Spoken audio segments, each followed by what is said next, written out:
बिस्मिल्लाहिर्रहमानिर्रहीम अल्लाहुम्मा सल्ली व सल्लिम अला नबिय्यिना मुहम्मद। अस्सलाम वालेकुम एवरीवन। उम्मीद है कि सब खैरियत से होंगे इंशाअल्लाह। अल्लाह आपको ईमान वाली सलामती वाली ज़िंदगी अता करे। तो आज मैं आपके साथ एक बहुत ही फास्ट सी रेसिपी शेयर कर रही हूँ। अचानक मेहमान आ जाएँ तो आप इसको बहुत ही मिनटों में झटपट से बना सकते हैं और इसका टेस्ट भी बहुत ही मज़े का बनता है।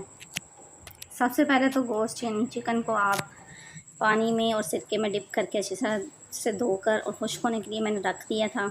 उसके बाद मैंने आधा किलो टमाटर लिए हैं और हाफ़ के जी मेरा गोश्त था, मेरा नहीं यानी कि चिकन का गोश्त था। और उसके साथ मैंने लिया है अदरक लहसुन का पेस्ट एक चम्मच। थोड़ी सी मैंने सब्ज़ मिर्चें ली थी और फ्राई के लिए मैंने लिया है सरसों का ऑयल, इसलिए इसका कलर थोड़ा सा डार्क है। ये मत समझिएगा कि ऑयल जो है वो कितना गंदा है।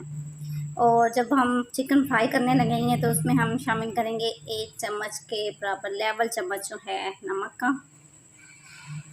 फ्राई करते हुए हमने नमक जो है इसमें शामिल करना है।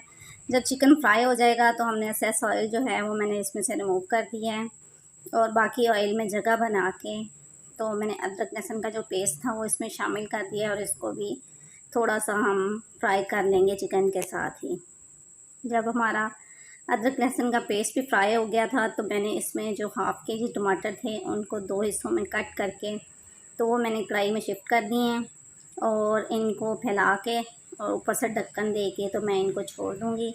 और तकरीबन 10 से 15 मिनट लगे थे अपनी ही स्टीम में। इनके जो छिलके थे वो इनसे अलग हो गए थे, तो छिलकों को मैंने जो है वो रिमूव कर लिया था। और उनको रिमूव करने के बाद मैंने इसमें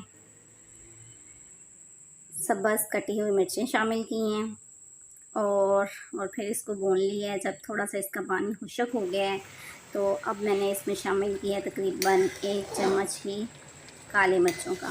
इसमें मैंने सुरख मिर्चें शामिल नहीं की, सिर्फ काली मिर्चें और सब्ज़ मिर्चें शामिल करके ये कढ़ाई बनती है। बहुत ही मज़े की है। आप इसको मेहमान आ जाएं तो झटपट बना सकते हैं। आप भी एक बार ज़रूर ट्राई कीजिएगा और फीडबैक दीजिएगा। लाइक शेयर सब्सक्राइब करना मत भूलिएगा। मिलते हैं अगली वीडियो में, तब तक के लिए दुआ में याद रखिएगा।